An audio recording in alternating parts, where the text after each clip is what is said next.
Salut à toutes et à tous et bienvenue dans ce nouveau numéro de Pulsation. Un numéro un peu spécial puisqu'il est entièrement consacré à Angélique Kidjo. La chanteuse franco-béninoise célèbre actuellement ses 40 ans officiellement de carrière et s'apprête à sortir un nouvel album, le 20e. Elle était de passage en Allemagne, invitée de marque de la Ruhr Triennale, un festival international de théâtre, de danse, de musique et d'art visuel dans l'ouest du pays. Elle est montée sur scène le 4 septembre et le lendemain, avant qu'elle ne reprenne l'avion, elle a accepté de nous consacrer une interview dans le hall de son hôtel.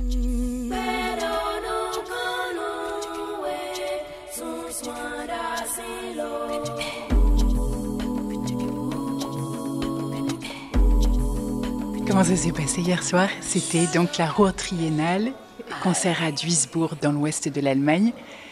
C'était super le concert et le public était absolument incroyable hier. Je suis partie il n'y a pas 15 minutes, ils ont continué. J'ai dit, là, ça va pas le faire, là. Je vais aller me coucher, là. Jean, basket, un châle pour protéger sa gorge des courants d'air. Du haut de ses 64 ans, Angélique Kidjo est née le 14 juillet 1960 à Ouida. Eh bien, elle a l'air en pleine forme.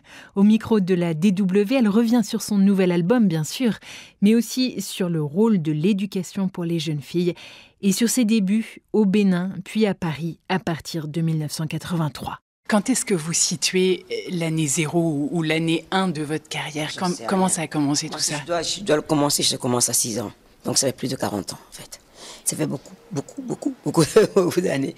Mais en même temps, je crois que d'être parti en 83, ça a été de la liberté en fait. Parce que de mes 12 ans jusqu'à mes 23 ans, j'ai vécu sous la dictature communiste. Et c'est un traumatisme dont on ne se relève jamais. Je suis arrivée, j'ai passé 6 ans sans pouvoir parler à mon père et à ma mère. Ça a été 83, le départ, ça a été vraiment le moment où je me suis rendu compte que j'étais devenue une adulte à part entière, que je pouvais faire des choix pour moi-même, que être adulte, ça va être une école rude. Mais j'avais mon frère et puis comme j'étais déterminée à faire quelque chose de ma vie, toutes les années sont des années 0 pour moi.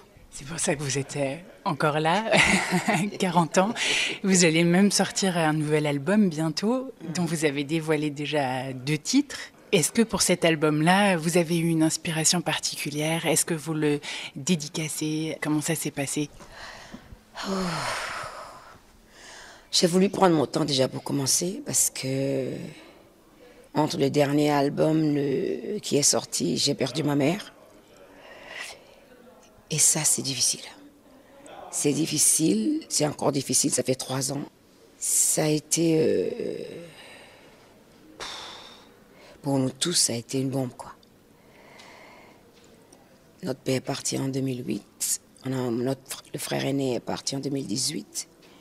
On a eu 3 personnes qui formaient notre socle familial qui sont partis. Ce vide, il sera toujours là.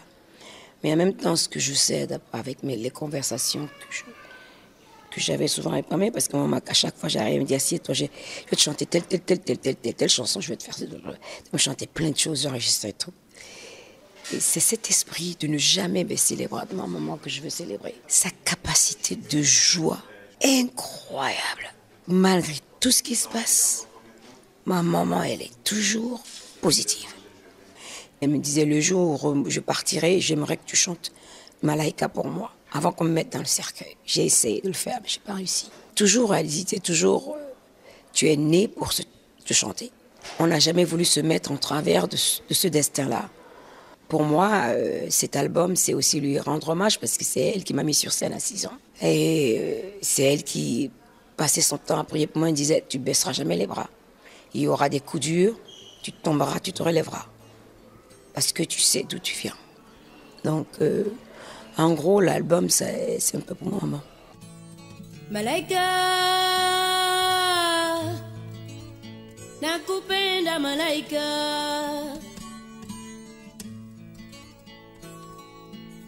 Malaika, nakupenda malaika. Ningekuwa mariwe da. Nashinga na mani sinawe. Ningekuwa mamalaika. Nashinga na mani sinawe. Ningekuwa mamalaika. Malaika, une chanson en swahili tirée de l'album Logozo sorti en 1991. Outre le swahili, Angélique Kidjo chante en 5 langues, le fon, le français, le yoruba, le mina et l'anglais. Sa carrière musicale est truffée de collaborations avec des stars internationales, de projets en tout genre et de nombreuses récompenses, dont 5 Grammy, récompense suprême aux États-Unis dans le domaine musical. Mais pour en revenir à son prochain album, l'un des singles qui est déjà sorti s'appelle Joy. Elle le chante avec Davido, chanteur américano-nigérian. Joy comme joie. Ce que je sais pour sûr, c'est que mes parents nous ont renforcés dans cet état d'esprit. La joie, c'est un état d'esprit. Parce que on ne peut pas vivre une vie lisse. C'est pas possible. La phrase préférée de ma mère, elle disait toujours « La gentillesse est un gilet pare-balles ». Et je ne peux pas dire que ma maman a eu une vie facile, elle a eu beaucoup de problèmes. Elle n'a jamais perdu le sourire. Cette force de l'esprit, parce qu'une fois que tu as transcendé ta douleur et que tu as la joie, le soleil brille toujours. Les problèmes, il faut savoir d'où ils viennent. Les régler, se remettre en question en disant « Bon, comment je ressors de ce trou dans lequel je suis en train de me mettre ?» Vivre demande du courage. Et la joie vous donne le courage de faire des choix difficiles et d'avancer. Ces moments-là de deuil, c'est parfois l'occasion aussi de se replonger dans son propre passé. Quand vous revoyez la petite fille de 6 ans que vous étiez, est-ce que vous pensiez déjà à votre vie maintenant? Est-ce que vous pouviez vous imaginer tout ça? Moi, je racontais n'importe quoi quand j'étais gamine. D'abord, la première fois, on m'a mis sur scène, je ne voulais pas y aller. Elle ne m'a pas donné le choix. Elle m'a mis le costume, elle m'a balancé sur scène. Et elle m'a regardé faire. Et quand je suis ressortie de scène, j'ai dit « Jamais plus, j'y retourne !» Et le lendemain, je me réveille et je dis « Hé maman, c'était super hier !» Elle me dit « Tu me dis ça maintenant ?» Nos parents disaient toujours « Vos choix de vie, c'est vos choix, vous assumez. Et quand vous venez décider de faire quelque chose, allez-y à fond. » Donc, moi, être chanteuse, ça a été une décision que j'ai prise beaucoup plus tard. Quand je suis partie du Bénin, j'ai fait mon premier disque. Et ça, à partir du moment où la dictature nous imposait, nous, les artistes, de ne plus écouter des musiques qui venaient de l'extérieur, de ne chanter que la propagande communiste, prêt pour la révolution, la lutte continue, tout le bordel qui va avec. Moi, j'ai décidé que ma résistance va être dans la musique, quoi. Ma liberté d'expression n'était pas au service d'une idéologie politique ou de qui que ce soit. Les choses se passent et puis c'est tout, on apprend de ça et on avance. Vous utilisez la musique comme une arme. Et ce 40e anniversaire, c'est pas seulement 40 ans de carrière musicale, c'est aussi 40 ans d'engagement sur beaucoup de plans. Vous êtes ambassadrice de l'UNICEF, vous avez parcouru le monde et notamment pour porter aussi la voix des jeunes filles africaines notamment qui ont encore et encore besoin d'éducation. En 40 ans d'activisme, justement, où est-ce que vous voyez les progrès et où est-ce que vous diriez qu'il y a encore beaucoup de choses à faire? Il y a plein de progrès. La pandémie a fait reculer beaucoup de choses. Mais il faut qu'on retrousse nos manches et qu'on y continue. Les jeunes filles qu'on aide sont résilientes. C'est elles qui nous donnent la force de continuer, c'est pas moi. Ça m'embarrasse de donner des conseils parce que je ne connais pas la personne, je ne connais pas sa vie. Et c'est mon approche aussi avec les jeunes filles. Vous avez besoin de quoi? Voilà les problèmes qu'il y a ici. Des solutions, je suis sûre que vous en avez dans vos têtes. Commençons à parler de ça et comment on met ces solutions en pratique. Le conseil qu'a pu vous donner votre papa, comme quoi l'éducation, c'était quand même à la base de tout, c'est un conseil qui reste valable quand même. De toute façon, sans éducation, on crée un monde d'obscurantisme. C'est tout. Je me rappelle ce que disait mon père et je comprenais sans comprendre vraiment la profondeur de ce qu'il disait. Les changements drastiques qu'il y aura à des moments donnés dans ce monde, si on est éduqué, on peut l'absorber. On peut l'absorber et toujours jouer un rôle et trouver sa place dedans. de voir les changements comme des opportunités, mais pas comme des menaces. Et aujourd'hui, on voit les gens qui ne sont pas éduqués, ils sont prêts à être manipulés en ligne.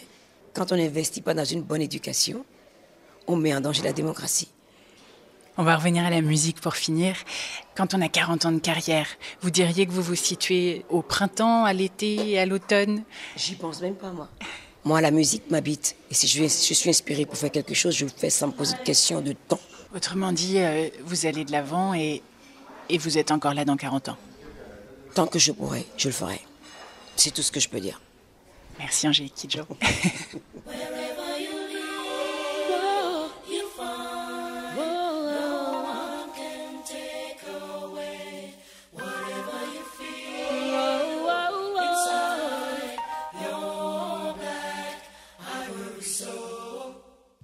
Angélique Kidjo, invitée du magazine Pulsation et qui, vous l'entendiez, n'est pas prête de s'arrêter.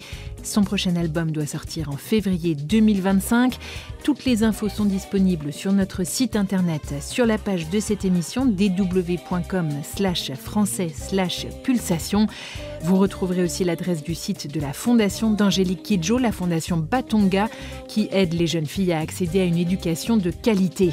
Nous, on se quitte évidemment encore en musique, cette fois avec le titre Black Ivory Soul, qui a donné son nom à un album sorti en 2022.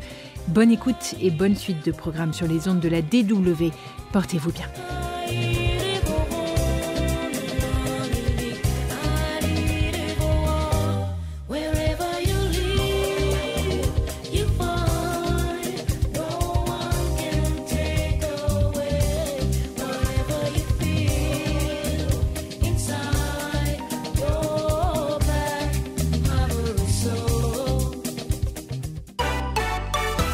DW. Pulsation.